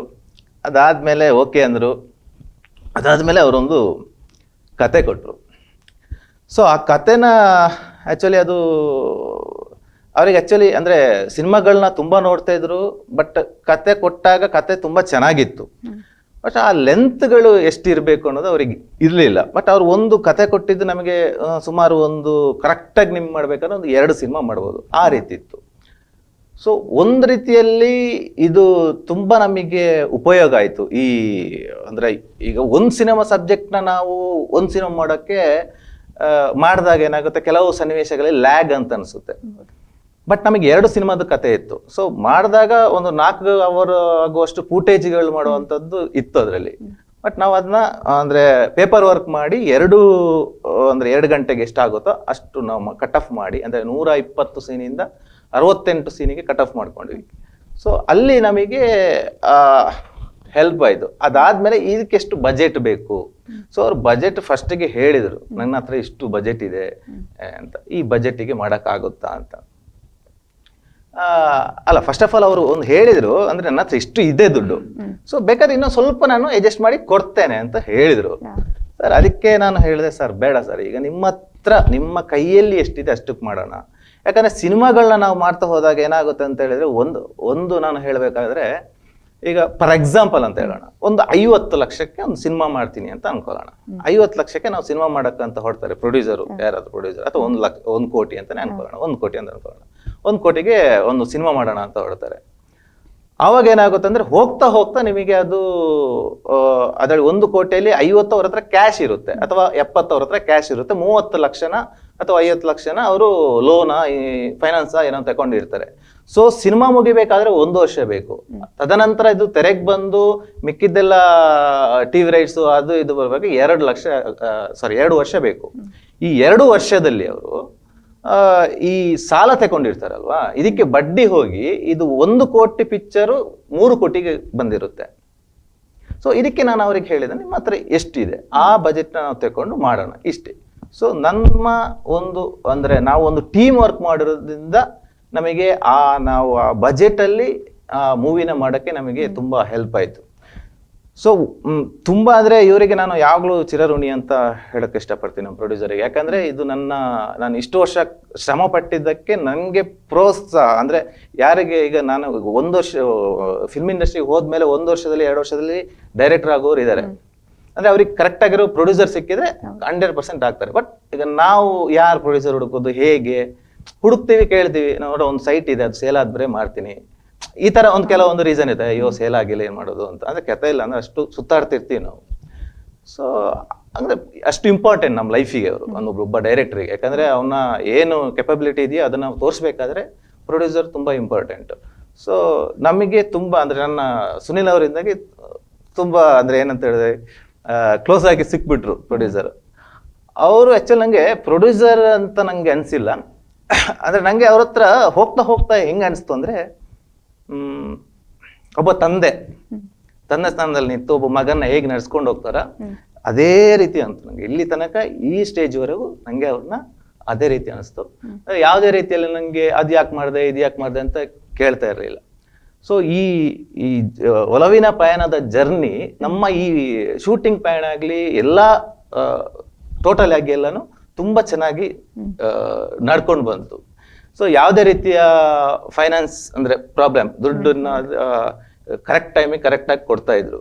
ಸೊ ಅದರಿಂದ ಫಸ್ಟ್ ಆಫ್ ಆಲ್ ನಮಗೆ ಸಿನಿಮಾ ಮಾಡಬೇಕಾದ್ರೆ ಬೇಕಾಗಿರೋದೇ ಹಣ. ಸೊ ಅದನ್ನು ಯಾವ ಸಮಯದಲ್ಲಿ ಏನು ಬೇಕು ಕೊಟ್ಟರು. ಬಿಕಾಸ್ ಒಂದು ರೀಸನ್ ಅಂತ ಹೇಳಿದ್ರೆ, ಅವರಿಗೆ ನಾನು ಏನು ಮಾತು ಕೊಟ್ಟಿದ್ದೀನಿ ಆ ಬಜೆಟಲ್ಲಿ ಮುಗಿಸ್ಕೊಟ್ಟಿದ್ದೀನಿ. ಮುಂಚೆ ಸ್ವಲ್ಪ ಏನಾದರೂ ಜಾಸ್ತಿ ಆಗ್ತಿದ್ರೆ ಸ್ವಲ್ಪ ತಡವರಿಸ್ತಿದ್ರೆ ಏನೋ ಗೊತ್ತಿಲ್ಲ ನನಗೆ. ಸೊ ಒಂದೇನಂತ ಹೇಳಿದ್ರೆ, ಸುನಿಲ್ ಅವರು ಹೇಳಿದರು, ಒಬ್ಬ ನಿರ್ದೇಶಕನಿಗೆ ಕೊಟ್ಟಾಗ ಅಂದರೆ ಕೆಲವು ಕಡೆ ಹೀಗೆ ಸನ್ನಿವೇಶಗಳಾಗುತ್ತೆ, ಈಗ 1 ಕೋಟಿ ಅಂತ ಹೇಳಿದ್ರೆ 1.5 ಕೋಟಿ ಈ ಥರ ಎಲ್ಲ ಆಗುತ್ತೆ ಅಂತ. ಆವಾಗ ಈಗ ನಾನೇ ಎಲ್ಲಾದರೂ ಆ ಥರ ಮಾಡಿದರೆ ಏನಾಗುತ್ತೆ, ಸಿನಿಮಾ ಅರ್ಧಕ್ಕೆ ನಿಂತೋಗುತ್ತೆ. ನಿಂತೋದ್ರೆ ನನ್ನ ಲೈಫ್, ಈ 16 ವರ್ಷನ ನಾನು ಇಷ್ಟು ಕಷ್ಟಪಟ್ಟಿರೋ ನನ್ನ ಲೈಫ್ ಹೇಗಾಗ್ಬೋದು, ಇದು ನನ್ನ ಜೀವನ. ಈ ಕ್ಷೇತ್ರಕ್ಕೆ ಫಸ್ಟಿಗೆ ಏನಂದರೆ, ನಾವು ಫಿಲ್ಮ್ ಇಂಡಸ್ಟ್ರಿಗೆ ಬಂದಾಗ ಯಾವುದೇ ಡಿಪಾರ್ಟ್ಮೆಂಟ್ ಆಗಲಿ, ಆರ್ಟಿಸ್ಟ್ ಆಗಲಿ, ಡೈರೆಕ್ಟರ್ ಆಗಲಿ, ಸಂಗೀತಗಾರರಾಗಲಿ, ಮ್ಯೂಸಿಕ್ ಡೈರೆಕ್ಟರ್ ಆಗಲಿ, ಯಾರೇ ಆಗಲಿ, ಇಲ್ಲಿ ದುಡ್ಡು ಮಾಡೋಕ್ಕಂತ ಯಾರೂ ಬರಲ್ಲ. ಫಸ್ಟ್ ಆಫ್ ಆಲ್ ಹೆಸರು ಮಾಡೋಕ್ಕಂತಲೇ ಬರೋದು. ನಮ್ಮ ಲೈಫಲ್ಲಿ ಏನಾದರೂ ಒಂದು ಸಾಧನೆ ಮಾಡಬೇಕು ಅಂತ. ಸೊ ಮತ್ತೆ ನಾವು ಸಾಧನೆ ಮಾಡಿದಾಗ ದೇವರ ಒಂದು ಇದರಿಂದಾಗಿ ನಮ್ಮ ಹತ್ರ ದುಡ್ಡು ಬರ್ತಾ ಇರುತ್ತೆ. ಸೊ ಹಾಗೆ. ಸೊ ಅದರಿಂದ ನನಗೆ ಈ ಸಿನಿಮಾ ನನ್ನ ಮುಂದಿನ ಜರ್ನಿಗೆ ಇದು ನನಗೆ ಒಂದು ದಾರಿದೀಪ ಆಗ್ತದೆ. ಸೊ ಈ ಸಿನಿಮಾನ ತುಂಬಾ ಅದ್ಭುತವಾಗಿ ಮಾಡಿದ್ದೀನಿ. ಇದೊಂದು ಲವ್ ಸಬ್ಜೆಕ್ಟ್ ಪ್ಲಸ್ ಫ್ಯಾಮಿಲಿ ಆಡಿಯನ್ಸ್ಗಳು ನೋಡುವಂಥ ಸಬ್ಜೆಕ್ಟ್. ಇಲ್ಲಿ ಹೀರೋ ಆಗಲಿ ಹೀರೋಯಿನ್ ಆಗಲಿ ತಂದೆ ಪಾತ್ರ, ಅಂದ್ರೆ ಒಬ್ಬರು ಈಗ ನಾಗೇಶ್ ಮಯ್ಯ ಅವರು ಹೀರೋ ತಂದೆಯಾಗಿ ಆಕ್ಟ್ ಮಾಡೋದ್ರಿಂದ ಒಬ್ಬ ಮಗನಿಗೆ ತಂದೆ ಯಾವ ರೀತಿ ಪ್ರೋತ್ಸಾಹ ಮಾಡ್ಬೋದು, ಯಾವ ರೀತಿ ಅವನು ದಾರಿ ತಪ್ಪಾಗಿರ್ಬೋದು ಅಥವಾ ಅವನ್ನ ಯಾವ ರೀತಿ ನಡ್ಸ್ಕೊಂಡು ಹೋಗ್ಬೋದು, ಒಬ್ಬ ತಂದೆ ಆದವನು ಹೇಗಿರ್ಬೇಕು ಅನ್ನೋದನ್ನ ಆ ಕ್ಯಾರೆಕ್ಟರ್ ತೋರಿಸುತ್ತೆ. ಅದೇ ಒಬ್ಬ ಗಂಡು ಹುಡುಗನ ಅಂದ್ರೆ ಮಗನ ತಾಯಿಯಾಗಿ ಯಾವ ರೀತಿ ಅವನ್ನ ನೋಡ್ಕೋಬೇಕು ಅಂತ ಕ್ಯಾರೆಕ್ಟರ್ನ ಬಿಲ್ಡ್ ಮಾಡಿದೆ. ಬರೀ ನಾವು ಕಾಲೇಜ್ ಹೋಗಿ ಅಥವಾ ಏನೋ ಕೆಲಸ ಸೇರಿದ ತಕ್ಷಣ ತಾಯಿದ್ದು ಅಲ್ಲಿ ಅಥವಾ ಮದುವೆ ಮಾಡಿದ ತಕ್ಷಣ ತಾಯಿದ್ದು ಅಲ್ಲಿ ಮುಗ್ದಿಲ್ಲ ಅಂತ ಏನಂತ ಹೇಳಿದ್ರೆ ಅವ್ರದ್ದು ಮಗನ್ ಹೇಗೆ ನೋಡ್ಕೊಳ್ಬೇಕು ಜವಾಬ್ದಾರಿಗಳು ಮುಗ್ದಿಲ್ಲ. ಮದುವೆ ಆದ್ಮೇಲೂ ಇರುತ್ತೆ, ಅದು ಇನ್ನೂ ತುಂಬಾ ಇರುತ್ತೆ. ಬಂದವರು ಸೊಸೆ ಅವ್ರು ಹೇಗಿರ್ತಾರೆ ಇವ್ರಿಗೆ ಗೊತ್ತಿಲ್ಲ. ಕ್ಯಾಲ್ಕುಲೇಷನ್ ಅಲ್ಲಿ ಹೆಣ್ಮಕ್ಳು ಹೇಗಿರ್ತಾರೆ ಅಂತ ಗೊತ್ತಿದೆ, ಅವ್ರ ಆಸೆ ಏನು ಆಕಾಂಕ್ಷೆಗಳೇನು ಅಂತ. ಸೊ ಇದನ್ನ ಆ ಕ್ಯಾರೆಕ್ಟರ್ ತುಂಬಾ ನಿಭಾಯಿಸಿದೆ. ಅಂದ್ರೆ ಅತ್ತೆ ಆದವರು ಹೇಗಿರ್ಬೇಕು ಹಾಗೆ. ಮುಂದೆ ಆ ಕಡೆ ಹೀರೋಯಿನ್ ತಂದೆನೂ ಹಾಗೆ. ಒಂದು ಹೆಣ್ಮಗಳ ತಂದೆ ಯಾವ ರೀತಿಯಾಗಿರ್ಬೇಕು, ಯಾವ ಸನ್ನಿವೇಶದಲ್ಲಿ ಯಾವ ರೀತಿ ರಿಯಾಕ್ಟ್ ಆಗ್ಬೇಕು, ತಾಯಿನೂ ಅಷ್ಟೇ ಪಾತ್ರ. ಇದ್ರ ಜೊತೆಗೆ ಇಷ್ಟೆಲ್ಲ ಫ್ಯಾಮಿಲಿಗಳು ಡ್ರಾಮಾಗಳು ನಡೀತಾ ಇರಬೇಕಾದ್ರೆ ಹೀರೋಗೆ ಒಂದು ಸಾಧನೆ ಅಂತ ಮಾಡಬೇಕಂತ ಹೊಡ್ಬೇಕಾದ್ರೆ ಅಲ್ಲಿ ಅವನ ಸ್ನೇಹಿತರು ಹೇಗಿರ್ಬೇಕು, ನಮ್ಮ ಸ್ನೇಹಿತರು ನಮ್ಮ ಲೈಫಲ್ಲಿ ಯಾವ ರೀತಿ ನಮಗೆ ಮೋಟಿವೇಶನ್ ಕೊಡ್ತಾರೆ, ನಮ್ಮ ಸಾಧನೆಯಲ್ಲಿ ಯಾವ ರೀತಿ ಇರ್ತಾರೆ. ಈಗ ಫಾರ್ ಎಕ್ಸಾಂಪಲ್ ನನ್ಗೆ ಸುನೀಲ್ ನಂಗೆ ಒಂದು ಇಲ್ಲಿ ಬರ್ಬೇಕಾದ್ರೆ ಅವನೇ ಒಂದು ಕಾರಣ, ನಿರ್ದೇಶಕನಾಗ್ಲು. ಸೊ ಹಂಗೆ ಪ್ರತಿಯೊಬ್ಬರ ಲೈಫಲ್ಲಿ ಒಬ್ಬ ಫ್ರೆಂಡ್ಸ್ ಸಪೋರ್ಟ್ ಇದ್ದೇ ಇರುತ್ತೆ. ಸೊ ಆ ತರ ಫ್ರೆಂಡ್ ಕ್ಯಾರೆಕ್ಟರ್ ಇದೆ, ಅದರಲ್ಲಿ ಫನ್ ಎಲ್ಲ ಇರುತ್ತೆ. ಸೊ ಟೋಟಲ್ ಆಗಿ ಹೇಳಬೇಕಾದ್ರೆ ಇದರಲ್ಲಿ ಎಲ್ಲಾ ರೀತಿಯ ಪಾತ್ರಗಳು ಸೇರಿಕೊಂಡು ಅಂದ್ರೆ ಒಂದು ಸಾಂಗ್ಗಳಂತೂ ಇದರಲ್ಲಿ ತುಂಬಾ ಅದ್ಭುತವಾಗಿ ಮೂಡಿ ಬಂದಿದೆ. ಇದು ನಾನು ಏನ್ ಅನ್ಕೊಂಡಿದ್ದೆ ಅಂತ ಹೇಳಿದ್ರೆ, ಈಗ ತುಂಬಾ ಲಕ್ಷಗಳು ಬೇಕು ಒಂದು ಸಾಂಗ್ ಮಾಡ್ಬೇಕಂದ್ರೆ, ಅಂದ್ರೆ ನಿಮಗೆ ರೆಕಾರ್ಡಿಂಗ್ ಆಗಲಿ ಸಮಥಿಂಗ್ ಆಗಲಿ ತುಂಬಾ ಬೇಕು. ಇದೇ ನಮ್ಮ ಹೀರೋ ಅವ್ರದ್ದು ಪರಿಚಯದವರು ಒಬ್ರು ಸಾಯಿ ಸರ್ವೇಶ್ ಅಂತ ಸಂಗೀತ ನಿರ್ದೇಶಕರು, ಅವರು ಆಕ್ಚುಲಿ ಸಾಹಿತಿ. ನಾನು ಹೇಳಿದೆ ಅಷ್ಟೇ, ಸರ್ ಒಂದು 2 ಸಾಂಗ್ ಇದೆ, 3 ಸಾಂಗ್ ಇದೆ, ಒಂದು ಬರ್ಕೊಡಿ, ಈ ತರ ಕತೆ ಇದೆ ಅಂತ ಹೇಳಿದೆ. ನಾನೊಂದು ಅಷ್ಟು ಹೋಪ್ಸ್ ಇರ್ಲಿಲ್ಲ ಯಾವುದು ಸಾಂಗ್ ಬಗ್ಗೆ, ಯಾಕಂದ್ರೆ ನಮ್ಮ ಬಜೆಟ್ ನಮಗೆ ಅದಕ್ಕೆ ಇದು ಇರಬೇಕು. ಜಾಸ್ತಿ ಬಜೆಟ್ ಈಗ ಪ್ರೊಡ್ಯೂಸರ್ ಹತ್ರ ಕೇಳ್ಬಿಟ್ಟು ಮಾಡೋಕ್ಕೂ ನಮಗೆ ಭಯ ಇರುತ್ತೆ, ಯಾಕಂದ್ರೆ ನಾಳೆ ನನ್ನ ಪ್ರೊಡ್ಯೂಸರ್ ಬೈಬಾರ್ದು ಅಂತ. ಸೊ ಒಂದು ಇದಿರುತ್ತೆ. ಸೊ ಅವಾಗ ಏನಾಗುತ್ತೆ ಅಂತ ಹೇಳಿದಾಗ ನಾವು ಅವ್ರ ಹತ್ರ ಹೇಳಿದ್ವಿ ಈ ತರ ಇದೆ ಸರ್ ಅಂದಾಗ, ಸರಿ ಅಂತ ಹೇಳಿ ಒಂದು ಸ್ವಲ್ಪ ದಿನಗಳ ನಂತರ ಮತ್ತೆ ಬಂದು ಹೇಳಿದ್ರು. ಅಂದ್ರೆ ಅದಕ್ಕಿಂತ ಮುಂಚೆ ಒಂದು ಹೇಳಿದ್ರು, ಇದಕ್ಕೊಂದು ಇಂಗ್ಲಿಷ್ ವರ್ಡ್ ಯೂಸ್ ಮಾಡ್ಬೋದಾ ಅಂತ ಕೇಳಿದ್ರು. ಸರಿ ಸರ್ ಮಾಡಿ ಅಂದೆ. ಸೊ ಅದನ್ನ ಹಾಡಿದ್ರು ಅವರು, ರಾಗ ಸಂಯೋಜನೆ ಅವರೇ ಮಾಡಿಬಿಟ್ಟು ಹಾಡಿದ್ರು. ತೋರಿಸ್ಬೇಕಾದ್ರೆ ಅದ್ಭುತವಾಗಿತ್ತು. ನಂಗೆ ಕಥೆಯಲ್ಲಿ ಎಷ್ಟು ನಂಗೆ ಖುಷಿ ಇತ್ತು ಮಾಡಬೇಕಾದ್ರೆ, ಸಾಹಿತ್ಯದಲ್ಲೂ ಅಷ್ಟು ಚೆನ್ನಾಗಿತ್ತು ಅದು. ಆಕ್ಚುಲಿ ನೀವು ಕೇಳಿದ್ರಾಗ ಯೂಟ್ಯೂಬಲ್ಲಿ ಬರುತ್ತೆ, ಟೇಕ್ ಆಫ್ ಆಗೋಗಿದೆ ಒಲವಿನ ಪಯಣ ಮೂವಿ ಅಂತ ಹೊಡೆದಾಗ ನಿಮಗೆ ಬರುತ್ತೆ. ಸೊ ತುಂಬಾ ಖುಷಿ ಆಯ್ತು. ಅದಾದ್ಮೇಲೆ ನನಗೆ ಯಾರು ಹಾಡಬೇಕು ಅಂತ ಬರುತ್ತೆ ಪ್ರಶ್ನೆ. ಸೊ ಇವ್ರು ಆಕ್ಚುಲಿ ನಾವು ರಫ್ ಟ್ರ್ಯಾಕ್ ಮಾಡ್ತೀವಿ. ಫಸ್ಟ್ ಅವರು ಯಾರು ಮ್ಯೂಸಿಕ್ ಡೈರೆಕ್ಟರ್ ಇರ್ತಾರ ಅವ್ರು ಹಾಡ್ತಾರೆ. ಅದನ್ನ ಹಾಡಿದಾಗ ನಂಗೆ ಆ ಹಾಡನ್ನ ಅವ್ರು ಹಾಡಿದ್ಮೇಲೆ ಅಲ್ಲಿ ನಾವು ಅಂದ್ರೆ ಶೂಟಿಂಗ್ ಮಾಡ್ತಾ ಸನ್ನಿವೇಶಗಳು ಶೂಟಿಂಗ್ ಮಾಡ್ತಾ ತುಂಬಾ ಕ್ಯಾಚ್ ಆಗೋಯ್ತು ಆ ಸಾಂಗ್. ಬೇರೆ ಯಾರ ಕೈಯಲ್ಲಿ ಆಡಿಸ್ಬೋದು ಈ ಸಾಂಗ್ನ, ಅಂದ್ರೆ ನೆಕ್ಸ್ಟ್ ಸಿಂಗರ್ ಆಡ್ಬೇಕು ಅದನ್ನ. ಸೊ ಯಾರ ಕೈಯಲ್ಲಿ ಯಾರ್ದು ನಂಗೆ ಮ್ಯಾಚ್ ಆಗ್ತಾ ಇಲ್ಲ. ಸೊ ಎಲ್ಲ ಇದಾದ್ಮೇಲೆ ನಾನು ಹೇಳಿದೆ, ಸರ್ ಒಂದು ಕೆಲಸ ಮಾಡಿ ನೀವೇ ಹಾಡಿ ಅಂತ, ಲೈವ್ ಆಗಿ ನೀವೇ ಹಾಡಿ ಅಂತ. ಸರ್ ಪರವಾಗಿಲ್ಲ ಸರ್ ಹಾಡಿ ಅಂತ.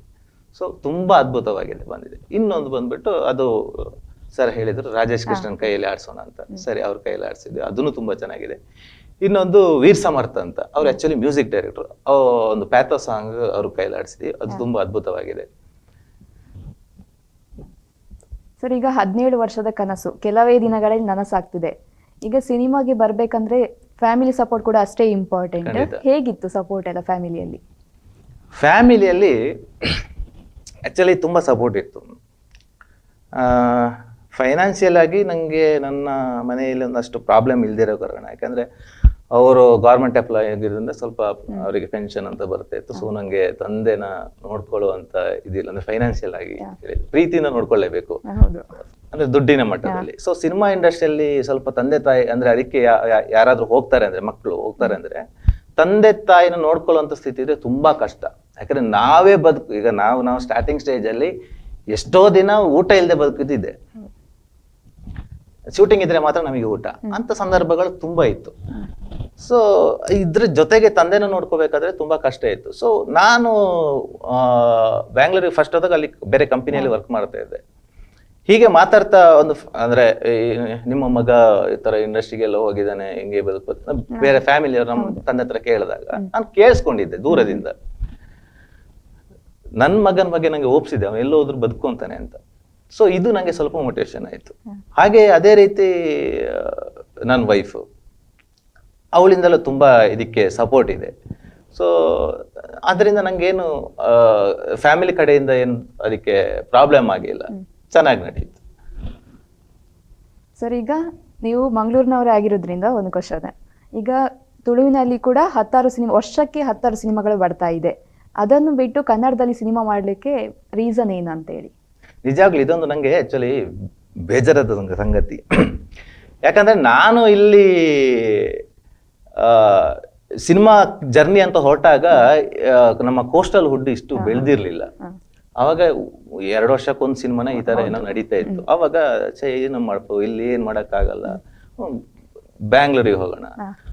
ಬ್ಯಾಂಗ್ಳೂರಲ್ಲಿ ಇಂಡಸ್ಟ್ರಿ ಸೇರಿದ ಮೇಲೆ ಒಂದು ಹಂತಕ್ಕೆ ನಾನು ಅಲ್ಲಿ ಎಲ್ಲರ ಪರಿಚಯ ಎಲ್ಲ ಆದ್ಮೇಲೆ ಒಂದು ಹಂತಕ್ಕೆ ಬರ್ಬೇಕಾದ್ರೆ ಇಲ್ಲಿ ಒಂದು ರೇಂಜ್ ಅಲ್ಲಿ ಫಾಸ್ಟ್ ಆಗಿ ಬೆಳೆದ್ಬಿಡ್ತು ಕೋಸ್ಟಲ್ ಹುಡ್.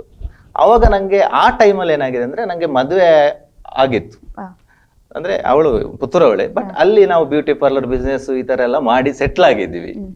ಸೊ ಈ ಟೈಮಲ್ಲಿ ನಾನು ಅಲ್ಲಿಂದ ಇಲ್ಲಿ ಬಿಟ್ಟು ಬಂದ್ರೆ ಅವಳಿಗೂ ಬೇಜಾರಾಗುತ್ತೆ. ಯಾಕಂದ್ರೆ ಅವಳು ಶ್ರಮ ಪಟ್ಬಿಟ್ಟು ಒಂದು ಪಾರ್ಲರ್ ಮಾಡಿದಾಳೆ, ಅವಳಿಗೂ ಕಷ್ಟ ಆಗುತ್ತೆ. ಸೊ ಹಂಗೆ ಅಲ್ಲಿ ಆ ಜರ್ನಿ ಶುರು ಆಯ್ತು. ಹಾಗೆ ನಾನು ಇದು ದೂರದರ್ಶನದಲ್ಲಿ ಕೋಟಿ ಚೆನ್ನಯ್ಯ ಅಂತ ಒಂದು ಸೀರಿಯಲ್ ಬರ್ತಾ ಇತ್ತು. ಸೊ ಅದರಲ್ಲಿ ಚಂದ್ರಸಾಲ್ ಅವರು ಡೈರೆಕ್ಟರ್. ಸೊ ಅದರಲ್ಲಿ ನಾನು ಸಹ ನಿರ್ದೇಶಕನಾಗಿ ಕೆಲಸ ಮಾಡಿದ್ದೀನಿ. ಇಲ್ಲಿ ಉಡುಪಿಯಲ್ಲಿ ಶೂಟಿಂಗ್ ಆಗಿತ್ತು. ಹಾಗೆ ಒಂದು ಆಸೆ ಇದೆ ನಮ್ಮ, ಯಾಕಂದ್ರೆ ನಮ್ಮ ಭಾಷೆಯಲ್ಲಿ ಒಂದು ಸಿನಿಮಾ ಮಾಡ್ಬೇಕು ಅಂತ ಆಸೆ ಇರುತ್ತೆ, ಬಟ್ ನಾವು ಯಾರು ಅಂತ ಗೊತ್ತಿರಲ್ಲ. ಸೊ ಖಂಡಿತವಾಗಿ ಮುಂದೊಂದು ದಿನ ಒಂದು ಸಿನಿಮಾ ಮಾಡ್ಬೇಕು ಅನ್ನೋ ಆಸೆ ಇದೆ. ನೋಡೋಣ, ದೇವ್ರ ಇಚ್ಛೆ ಹೇಗಿರುತ್ತೆ ಅಂತ ಗೊತ್ತಿಲ್ಲ. ಆದಷ್ಟು ಬೇಗ ತುಳುವಲ್ಲಿ ಕೂಡ ನಿಮ್ಮ ಸಿನಿಮಾ ಬರಲಿ ಅಂತ ನಾವು ಹಾರೈಸ್ತೇವೆ ಸರ್. ನಾವೀಗ ನಾಗರಾಜ್ ಸರ್ ಹತ್ರ ಮಾತಾಡುವ.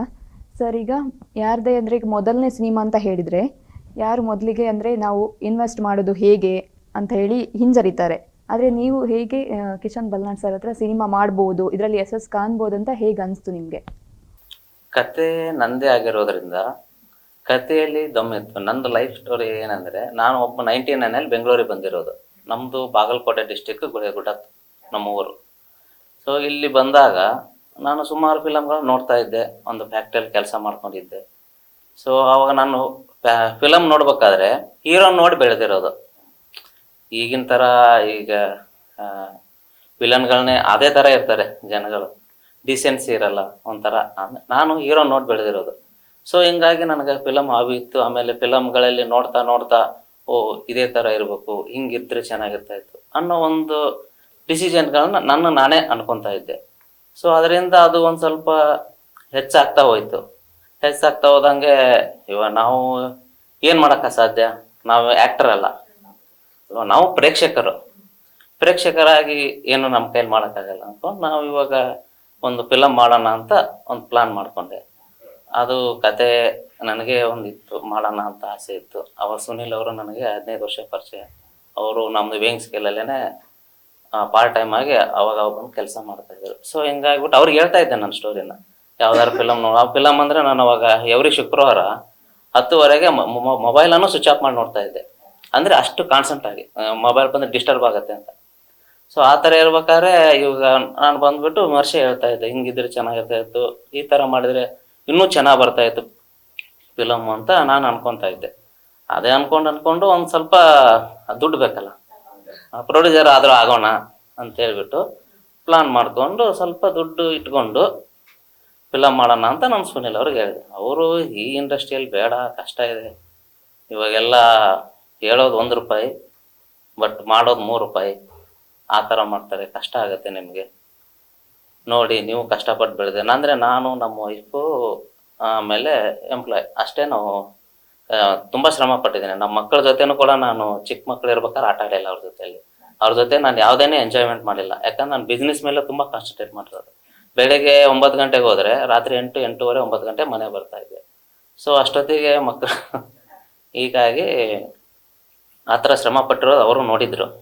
ಸೊ ಅದಕ್ಕೆ ಬೇಡ, ಯಾಕೆ ಸುಮ್ಮನೆ ರಿಸ್ಕ್ ಅಂತೀರ ನೀವು ಅಂತ ಹೇಳಿದರು. ಇಲ್ಲ, ನಂದು ಒಂದು ಕನಸಿದೆ, ಮಾಡೇ ಮಾಡ್ತೀನಿ. ಇದು ಸಕ್ಸಸ್ ಆದರೆ ಇನ್ನೂ ಕಂಟಿನ್ಯೂ ಮಾಡ್ತೀನಿ, ಆಗಲಿಲ್ಲ ಅಂದ್ರೂ ಇನ್ನೂ ನಾನು ಸ್ವಲ್ಪ ಟೈಮ್ ತೊಗೊಂಡು ಇನ್ನೂ ಫಿಲಮ್ಗಳನ್ನ ಮಾಡ್ತೀನಿ. ಅದೊಂದು ನನ್ನ ಕನಸಿದೆ, ನಾನು ಮಾಡಲೇಬೇಕು. ಈ ಕೆಲವೊಂದಷ್ಟು ಜನಕ್ಕೆ ಏನಿರುತ್ತೆ ಅಂದರೆ ಒಂದೊಂದು ಹಾಬಿ ಇರುತ್ತೆ. ಆ ಥರ ನನಗೆ ಇದು ಮಾಡ್ಬೇಕನ್ನೋದು ಇದೆ. ಸೊ ಅದಕ್ಕೋಸ್ಕರ ನಾನು ಮಾಡಿದೆ ಸರ್. ಫಸ್ಟಿಗೆ ಅವ್ರು ಹೇಳಿದರು ಮಾಡಲೇಬೇಕು ಅಂತ ನಾನು ಹೇಳಿದಾಗ ಸುನೀಲ್ ಅವರು ಏನು ಹೇಳಿದರು ಅಂದರೆ, ಆಯಿತು ನಾನು ಒಬ್ಬ ನಿರ್ದೇಶಕನ ಕರೆಸ್ತೀನಿ, ಡೈರೆಕ್ಟರ್ ಅವ್ರ ಜೊತೆ ಮಾತಾಡಿ ಕೂತ್ಕೊಂಡು ನೀವು ಡಿಸ್ಕಷನ್ ಮಾಡಿ, ಇದನ್ನು ನನಗೆ ಮಧ್ಯದಲ್ಲಿ ತರಬೇಡಿ. ಅವ್ರು ಹೇಳಿರೋದು ಹಂಗೇನೆ. ಯಾಕಂದರೆ ಪರಿಚಯ ಮಾಡಿಕೊಡ್ತೀನಿ, ನೀವು ಅವರು ಮಾತಾಡ್ಕೊಳ್ಳಿ ಅಂತ ಹೇಳಿದರು. ಇವಾಗ ನಮಗೇನಾಯಿತು ಅಂದರೆ ನಾವು ಅವರು ಮಾತಾಡಿದಾಗ ಅವರು ಇದ್ರು ಜೊತೆಲೇನೆ, ಆ ಥರ ಎಲ್ಲ ಅವ್ರ ಜೊತೆಲೇ ಇದ್ರು. ಮಾತಾಡಿದ್ವಿ, ಸರ್ ಹಿಂಗೆ ಅಂತಂದರು. ಸರ್ ಈ ಥರ ಮಾಡೋಣ ಅಂದೆ. ನನಗದು ಅದೇ ಕತೆ ಬರೆಯೋದು ಹೆಂಗಂತ ಗೊತ್ತಿಲ್ಲ. ಸೊ ನಾನು ಅದಕ್ಕೆ ಇಷ್ಟು ಉದ್ದ ಹೇಳಿದೆ. ಅವ್ರಿಗೆ ಅದು ಒಂದು ಹೆಲ್ಪ್ ಆಯ್ತು ಏನೋ ಗೊತ್ತಿಲ್ಲ, ಇಷ್ಟು ಉದ್ದ ಹೇಳಿದೆ ಒಂದು. ನಮಗೆ ಯಾಕಂದ್ರೆ ಅದು ಈಗಿನ ಕೆಲವೊಂದಿಷ್ಟು ಫಿಲಮ್ಗಳು ನೋಡ್ತಾ ಇದ್ದೆ, ಕತೆನೇ ಇರಲ್ಲ, ಸುಮ್ಮನೆ ಎಗ್ಗಿಸಿರ್ತಾರೆ ರಬ್ಬರ್ ಥರ. ಸೊ ಅದನ್ನೆಲ್ಲ ನೋಡಿದ್ನಲ್ಲ. ಸೊ ಬೇಡ, ಕತೆನೇ ಚೆನ್ನಾಗಿ ಬರ್ಬೇಕು ಅಂತ ಹೇಳ್ಬಿಟ್ಟು ನಾನು ಇಷ್ಟು ಉದ್ದ ಹೇಳಿದೆ ಕತೆನ. ಸರ್ ಇದನ್ನ 2 ಫಿಲಮ್ ಮಾಡ್ಬೋದು ಅಂದರು. 2 ಫಿಲಮ್ ಮಾಡಿದ್ರೆ ಯಾರು ಬರಲ್ಲ ಸರ್. ಇಂಟ್ರೋಲರ್ಗಳಿಗೆ 1 ಫಿಲಮ್ ಫುಲ್ ಮಾಡ್ಬೇಕಲ್ಲ. ಈಗ ಕ್ಯೂರಿಯಾಸಿಟಿ ಬೇಕಂದ್ರೆ ಇನ್ನೊಂದ್ಸಲ ಬಂದು ಜನ ನೋಡಲ್ಲ. ಒಂದೇ ಫಿಲಮನ್ನ 2 ಸ್ಟೋರಿನ ಒಂದೇ ಫಿಲಮಲ್ಲೇ ಮಾಡೋಣ ಅಂತ ಮಾಡಿಬಿಟ್ಟು ಇವ್ರಿಗೆ ಹೇಳಿದಾಗ ಆಯಿತು ಹಂಗೆ ಮಾಡೋಣ ಅಂತೇಳಿ ಅವರಿಗೆ ಈಸಿ ಆಗೋಯ್ತು. ಕತೆ ದೊಡ್ಡದಿರೋದ್ರಿಂದ ಅವರಿಗೆ ಒಳ್ಳೊಳ್ಳೆ ಯಾವ್ಯಾವ ಸೀನ್ಗಳು ತೊಗೊಂಡ್ರೆ ಯಾವಾಗ ಬರುತ್ತೆ ಅಂತ ನೋಡ್ಕೊಂಡ್ಬಿಟ್ಟು ಇವರು ಕೂತ್ಕೊಂಡು, ಇವರು ಸುನೀಲ್ ಅವರು ಆಮೇಲೆ ಸೂರ್ಯಕಿರಣ್ ಅವರು 3 ಜನ ಸೇರಿ ಡಿಸ್ಕಷನ್ ಮಾಡಿಕೊಂಡು ಕತೆಗೆ ಚಿತ್ರಕತೆ ಸಂಭಾಷಣೆ ಎಲ್ಲ ಅವರೇ ಬರೆದ್ಬಿಟ್ಟು ಕತೆನ ಸ್ಟಾರ್ಟ್ ಮಾಡಿದ್ವಿ. ಸ್ಟಾರ್ಟ್ ಮಾಡಿದಾಗಲೂ ಎಲ್ಲರಿಗೂ ಭಯ ಇದ್ದೇ ಇರುತ್ತೆ. ಈಗ ಹೊಸ್ದಾಗಿ ಮದುವೆ ಆದಾಗ ಹೆಂಡತಿ ಮೇಲೆ ಜೊತೆಲೇ ಇರ್ತೀವಿ, ಮದುವೆ ಆದ್ಮೇಲೆ ತಾನೆ ಅವ್ರ ಜೊತೆ ಸಂಸಾರ ಮಾಡೋದು. ಸೊ ಅವಾಗ ನಮಗೂ ಒಂಥರ ಭಯ ಇರುತ್ತು. ಆಮೇಲೆ ಈಗ ನಾವು ಏನೇ ಮಾಡಿದ್ರು ಅನ್ನ ಬೆಂದಿದೆ ಅಂತ ಒಂದು ಕಾಳು ಮಾತ್ರ ಹೆಚ್ಚಿಗ್ಬೇಕು, ಎಲ್ಲಾನು ಮಾಡಕ್ ಹೋಗ್ಬಾರ್ದು ಅಲ್ವಾ. ಆ ಥರ ನಂದು ಭಾವನೆ. ಇವಾಗ ಅವ್ರ ಬಗ್ಗೆ ನಂಬಿಕೆ ಬಂದ್ಮೇಲೆ ಅವ್ರನ್ನ ಇದುವರೆಗೂ ಯಾವುದೇ ರೀತಿಯ ಲೆಕ್ಕನೂ ಕೇಳಿಲ್ಲ. ಅವ್ರಿಗೆ ಹೇಳಕ್ ಬಂದ್ರೂ ನಾನು ಕೇಳಿಸ್ಕೊಂಡಿಲ್ಲ. ಯಾಕಂದ್ರೆ ಒಂದು ನಂಬಿಕೆ ಅನ್ನೋದು ತುಂಬಾ ಇಂಪಾರ್ಟೆಂಟು. ಆ ನಂಬಿಕೆನೇ ಜೀವನ ನಮ್ದು. ನಾನು ಅದು ಫಸ್ಟಿಗೆ ಹೇಳಿದೆ, ಕತೆ ಅಂದರೆ ನನಗೆ ತುಂಬ ಇಷ್ಟ. ಆಮೇಲೆ ಹೀರೋ ನೋಡಿ ಬೆಳೆದಿರೋದು ನಾನು, ಎಲ್ಲರನ್ನೂ ನಂಬ್ತೀನಿ. ಆ ನಂಬಿಕೆನ ಉಳಿಸ್ಕೊಂಡು ಹೋಗೋದು ಬಿಡೋದು ಅವ್ರಿಗೆ ಬಿಟ್ಟಿರುತ್ತೆ. ಬಟ್ ನಾನೇನು ಮಾಡಿದೆ ಅಂದರೆ ಇವ್ರಿಗೆ ಸ್ವಲ್ಪ ಕಂಡೀಷನ್ ಹಾಕಿದ್ದೆ ಸ್ಟಾರ್ಟಿಂಗಲ್ಲಿ. ಸರ್ ನನ್ನ ಕಡೆ ಬಜೆಟ್ ಇರೋದಿಷ್ಟು, ಇಷ್ಟಲ್ಲೇನು ಆಗ್ಬೇಕು. ಹೌದು, ಅದು ನಿಜ ಅಲ್ವಾ. ಯಾಕಂದರೆ ಕೆಲವೊಂದು ಜನ ಹೇಳ್ತಾರೆ, ಹೇಳಿದ್ನಲ್ಲಿ ಇವಾಗ ಹೇಳೋದೊಂದು ಮಾಡೋದೊಂದು ಆದಾಗ ಈಗ ಎಷ್ಟು ಜನನೂ ಯಾರೇ ಆಗಲಿ, ಇವಾಗ ಒಂದು ಕತೆ ಸೆಂಟ್ರಲ್ಲಿ ಫಿಲಮ್ ನಿಂತೋಯ್ತು ಅಂದರೆ ಅವಾಗ ನಿರ್ದೇಶಕರು ಇಲ್ಲ. ನಾನು ಬಿಡಿ ಬಿಸ್ನೆಸ್ ಮಾಡ್ತೀನಿ, ನಾನು ಸಂಪಾದನೆ ಮಾಡ್ತೀನಿ, ನಾನು ಏನೋ ಮಾಡ್ಕೋತೀನಿ. ಬಟ್ ನಿರ್ದೇಶಕರು ಅಲ್ಲೇ, ಹೀರೋಯಿನೂ ಅಲ್ಲೇ, ಹೀರೋನು. ಯಾಕಂದ್ರೆ ಯಾರು ಬೆಳಗ್ಗೆ ಬರೋಕ್ಕಾಗಲ್ಲ. ನೆಕ್ಸ್ಟ್ ಅದನ್ನು ಮಾಡ್ಬೇಕಂದ್ರೆ ಮತ್ತೆ ಯಾವತ್ತೂ ಹೋಗುತ್ತೆ, 4-5 ವರ್ಷ ಹೋಗ್ಬೋದು, ಆ ಥರ ಆಗುತ್ತೆ. ಅದಕ್ಕೋಸ್ಕರ ನಾನು ಫಸ್ಟ್ ಏನಂದರೆ ಕಂಡೀಷನಾಗಿ ಮಾತಾಡಿದೆ, ಸರ್ ನನ್ನ ಕಡೆ ಇರೋದು ಇಷ್ಟು ಬಜೆಟು, ಇಷ್ಟರಲ್ಲೇ ನೀವು ಕತೆ ಮಾಡಿ, ಅದ್ರ ಮೇಲೆ ಆದ್ರೆ ಸ್ವಲ್ಪ ಹಿಗ್ಗಿಸ್ಬೋದು. ಯಾಕಂದ್ರೆ ಯಾರೇ ಆಗಲಿ 1000 ಕೇಳಿದ್ರೆ ಕೊಡ್ತಾರೆ, 1,00,000 ಕೇಳಿದ್ರೆ ಯಾರು ಕೊಡಲ್ಲ. ಸುಮ್ಮನೆ ಯಾರೇ ಫ್ರೆಂಡ್ ಸರ್ಕಲ್ ಆಗಲಿ ಎಲ್ಲೇ ಆಗಲಿ. ಸೊ ಅದಕ್ಕೋಸ್ಕರ ನಾನು ಇವ್ರಿಗೆ ಸ್ವಲ್ಪ ಫಸ್ಟಿಗೆ ಸ್ಟಾರ್ಟಿಂಗ್ ಕಂಡೀಷನ್ ಹಾಕಿದ್ದು ನಿಜ. ನಾನು ಈಗಲೂ ಒಪ್ಕೊತೀನಿ ಅದನ್ನು ಅಲ್ವಾ. ಆಮೇಲೆ ಏನಾಯ್ತು ಅಂದರೆ ಅವ್ರ ಮೇಲೆ ಒಂದು ಭರವಸೆ ಬಂತು ನನಗೆ. ಆಮೇಲೆ ಅವ್ರ ಶೂಟಿಂಗೂ ಅಷ್ಟೇ ತುಂಬ ಫಾಸ್ಟಾಗಿ. ಈಗ ಕೆಲವೊಂದು ಹೇಳಿದ್ರಲ್ಲ ಸರ್, 6 ಗಂಟೆಗೆ ಬರೋಕೆ ಹೇಳ್ತಾರೆ, 9 ಗಂಟೆ 10 ಗಂಟೆ ಸ್ಟಾರ್ಟ್ ಮಾಡ್ತಾರೆ, 1-2 ಸೀನ್ ಮಾಡ್ತಾರೆ, ಪ್ಯಾಕಪ್ ಅಂತಾರೆ ಅಂತ. ಆ ಥರ ನಮ್ಮದು ಆಗಲಿ, ಎಲ್ಲೂ ನಡೀಲಿಲ್ಲ. ಸೊ ಈ ಸರ್ ನಾವು ಹೇಳಿರೋ ಥರನೇ ಅದು ಯಾವ ಥರ ಸೀನ್ ಮಾಡ್ಕೊಂಡಿದ್ರು, ಏನೇ ಮಾಡಿದ್ರು ಪೇಪರ್ ವರ್ಕಲ್ಲಿ ಮಾಡ್ಕೊಂಡಿದ್ರು ಅವರು. ಏನೇ ಇದ್ರು ಸೀನ್ ಇದು ಮಾಡಿದ್ದೀವಿ, ಇದು ಚೆನ್ನಾಗಿಲ್ಲ, ಬೇಡ ಇದನ್ನ ನಾಳೆ ಮಾಡೋಣ ಮತ್ತೆ ಅಂತ ಆ ಥರ ಯಾವುದು ಸೀನು ನಡೆದಿಲ್ಲ ನಮ್ದ್ರಲ್ಲಿ. ಎಲ್ಲ ಏನಿದ್ರು ಪೇಪರಲ್ಲೇ ಮಾಡೋಣ, ಬೇಕಾದ್ರೆ ಅದನ್ನ ಅರ್ಧ ಹಾಕೋಣ, ಇನ್ನೊಂದು ಬರಿಬೋದು. ಬಟ್ ಸೀನ್ ಮಾಡಿದ್ಮೇಲೆ ಎಕ್ಸ್ಪೆನ್ಸ್ಗಳು ಎಷ್ಟು ಬರುತ್ತೆ ಒಂದು ದಿವಸಕ್ಕೆ, ಅದನ್ನೆಲ್ಲ ಯೋಚನೆ ಮಾಡ್ತಾ ಇದ್ರು ಇವರು. ಅಂದರೆ ತುಂಬ ಹೊಸ ಫಿಲಮ್ ಅನ್ನೋದಕ್ಕಿಂತಲ್ಲ ಅವ್ರು ಅನುಭವಿ ಡೈರೆಕ್ಟರ್ ಅಂತ ಹೇಳ್ಬೋದು ನಾನು. ಡೈರೆಕ್ಷನ್ ಎಲ್ಲ ಒಂದೇ ಅಲ್ವಾ. ಈಗ ಸೀರಿಯಲಲ್ಲಿ ಮಾಡಿದ್ರು ಡೈರೆಕ್ಷನ್ ಏನೇ, ಸಿನಿಮಾದಲ್ಲಿ ಮಾಡಿದ್ರು ಡೈರೆಕ್ಷನ್ ಏನೇ. ಬಟ್ ಏನಂದರೆ ಡೈರೆಕ್ಷನಲ್ಲಿ ತುಂಬ ಅನುಭವ ಇದೆ ಅಂತ ಈಗ ನಾನು ಕೊಟ್ಟಿರೋ ಬಜೆಟಲ್ಲಿ ಫಿಲಮ್ ಮಾಡಿದ್ದಾರೆ ಅಂದರೆ ಅವ್ರ ಅನುಭವ ಇಲ್ದೇನೂ ಮಾಡೋಕ್ಕಾಗಲ್ಲ. ಅದನ್ನು ಸುಮ್ಮನೆ ಬರ್ತಾರೆ ಏನೋ ಮಾಡ್ತಾರೆ ಆ ಥರ ಇಲ್ಲ. ಫಿಲಮ್ ಪೂರ್ತಿ ತಮ್ಮ ಹೆಗಲ ಮೇಲೆ ಹಾಕ್ಕೊಂಡು ನನ್ನ ಕಥೆನ ಫಿಲಮ್ ಮಾಡಿದ್ದಾರೆ, ಪೂರ್ತಿ ಮುಗಿಸಿದ್ದಾರೆ. ಚೆನ್ನಾಗಿ ಮೂಡ್ ಬಂದಿದೆ, ಕಥೆನೂ ಚೆನ್ನಾಗಿ ಬಂದಿದೆ, ಎಲ್ಲ ಆ್ಯಕ್ಟರ್ಸ್ನು ಚೆನ್ನಾಗಿ ಆ್ಯಕ್ಟ್ ಮಾಡಿದ್ದಾರೆ. ಅವ್ರವ್ರು ಕೊಟ್ಟಿರೋ ಕೆಲಸನ ನಾವು ಹೇಳಿರೋದಕ್ಕಿಂತನೂ ಜಾಸ್ತಿನೇ ಎಫರ್ಟ್ ಹಾಕಿ ಕೆಲಸ ಮಾಡಿದ್ದಾರೆ. ಸೊ ಅದಕ್ಕೆ ಎಲ್ಲರಿಗೂ ನಾನು ತುಂಬ ಋಣಿಯಾಗಿರ್ತೀನಿ. ಈ ಫಿಲಮ್ 21 ಫೆಬ್ರವರಿಗೆ ರಿಲೀಸ್ ಆಗ್ತಾ ಇದೆ. ಎಲ್ಲರೂ ಥಿಯೇಟರಿಗೆ ಬಂದು ನೋಡಿ ನಮ್ಮನ್ನು ಹರಸಿ ಅಂತ ನಾನು ಕೇಳ್ಕೊತೀನಿ. ಇಷ್ಟು ಹೊತ್ತು ನಮಗೆ ಒಲವಿನ ಪಯಣ ಸಿನಿಮಾದ ಜರ್ನಿಯನ್ನು ತುಂಬ ಸುಂದರವಾಗಿ ತಿಳಿಸಿಕೊಟ್ಟಿದ್ದಾರೆ. Thank you sir. ಕರಾವಳಿ ಭಾಗದ ನಿರ್ದೇಶಕರಾದ ಕಿಶನ್ ಬಲ್ನಾಡ್ ನಿರ್ದೇಶನದ ಹಾಗೂ ನಾಗರಾಜ್ ಎಸ್ ಮುಳಗುಂದ ನಿರ್ಮಾಣದ ಫ್ಯಾಮಿಲಿ ಓರಿಯೆಂಟೆಡ್ ಮೂವಿ ಒಲವಿನ ಪಯಣ ಸಿನಿಮಾ ಇದೇ 21 ರಿಲೀಸ್ ಆಗ್ತಿದೆ. ನಾವಂತೂ ಫಸ್ಟ್ ಡೇ ಫಸ್ಟ್ ಶೋ ನೋಡುವುದಂತೂ ಪಕ್ಕ. ನೀವು ಕೂಡ ಫ್ಯಾಮಿಲಿ ಸಮೇತ ಹೋಗಿ ಸಿನಿಮಾ ನೋಡಿ ಅಂತ ಹೇಳ್ತಾ ನಿರಂತರ ಸುದ್ದಿ ಹಾಗೂ ಮನರಂಜನೆಗಾಗಿ ನೋಡ್ತಾ ಇರಿ ನಮ್ಮ ನ್ಯೂಸ್.